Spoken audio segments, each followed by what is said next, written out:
Hey guys, this is Matt Core from CtrlPaint.com. And today we're going to talk about adding quick and cheap pencil texture. Now if you really like natural media brushes, ones that have sort of a realistic quality to them, that look like traditional media, I'd suggest doing it the slow and proper way. And I talk all about that in my custom brush design series, which you can find in the store. But if what you want instead is to just draw with the basic hard round brush, you just want to do some light sketching, and this is the brush that you like. Well, there's a way to quickly add some textural quality to this when you're done drawing.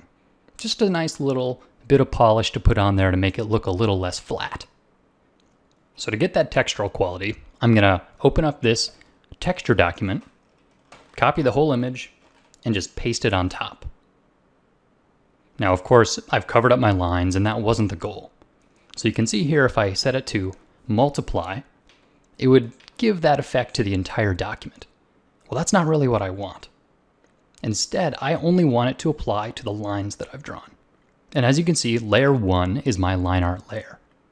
So I'm going to create a clipping mask to make sure that this texture only applies to the layer directly below it. So I'll go to Layer, Create Clipping Mask. And now you can see that texture has been only applied to the brush strokes. So as long as I'm drawing on this layer, layer number 1, it will expand that clipping mask. So I'm drawing with a basic hard round with no texture at all, and yet the clipping mask is giving it a bit of texture. So this is not the proper way to get the most realistic texture. For that, you'd want to make your own custom brushes from scratch. But if you want to just throw a quick bit of texture on at the end of the image, a clipping mask like this is a really great way. So for instance, here's a creature sketch I was doing recently. It's pretty flat looking, but I'll put that overlay over top, set it to multiply, and turn it into a clipping mask. And now you can see it's very subtle, but it gives it a little bit of a textural quality and only on top of the lines.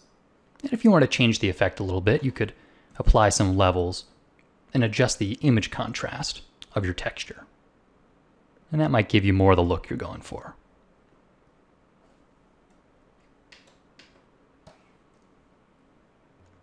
I hope this video isn't taken in the wrong context. It seems like a lot of traditional artists are just waiting for an opportunity to yell at digital artists for trying to pretend to work with traditional media, to make faux pencil drawings. And really, I'm not trying to pretend that this is a traditional drawing, but there's something nice about the subtle paper texture that traditional media provides. And so if you're working with digital, it can be a nice thing to just add a little bit of that in, even if you're not trying to fool anybody. It just adds a little extra richness. So if you guys have any other little afterthought techniques like this to throw a little texture in your image, we'd love to hear about it in the comments. Thanks for watching, guys.